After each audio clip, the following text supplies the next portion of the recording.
So we're trying to study the book of Daniel. I want to give you a different perspective on the book of Daniel.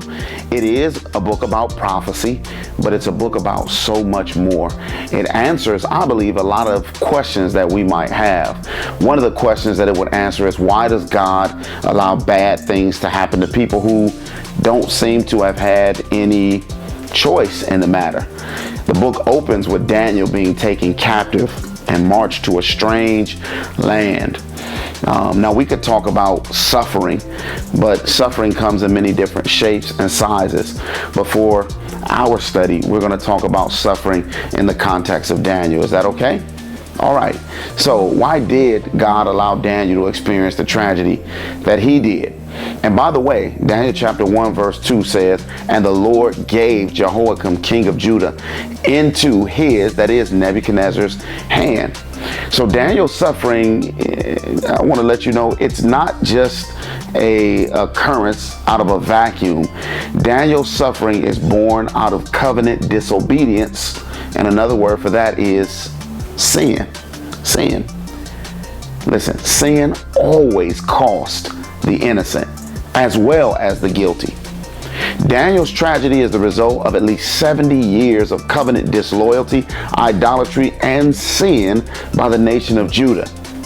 Today, when we are talking to people about becoming Christians and accepting the Lord, we hear a whole lot about the favor of God and his desire to bless us. And in the proper context, all of these things are absolutely true.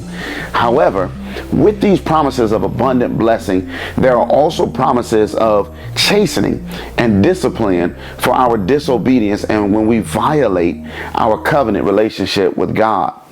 Remember, again, what happened to Daniel was not a random act of violence, and this is not some, oh, I live in a bad world type of thing. This is God dealing with his people, not just Daniel, but with his people for being unfaithful to the covenant that they had entered into with him.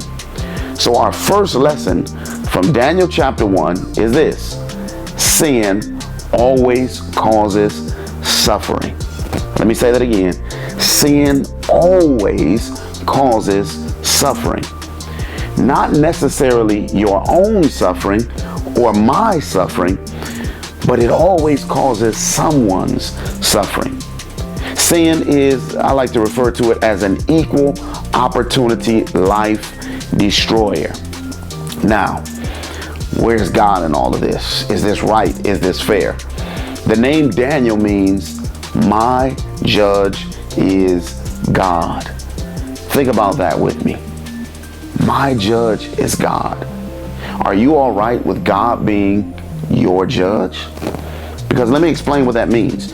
If you and I are all right with God being our judge, it means that he gets to make the decision as to when we suffer, how we suffer, if we suffer, and how long we suffer. My judge is God. We'll unfold and unpack a little bit more about this concept, but I want you to think about that right now. Are you okay with God being your judge? Are you all right with him making the final decision, not just for when you are blessed, but also for when you suffer? And remember our first lesson: sin always causes suffering.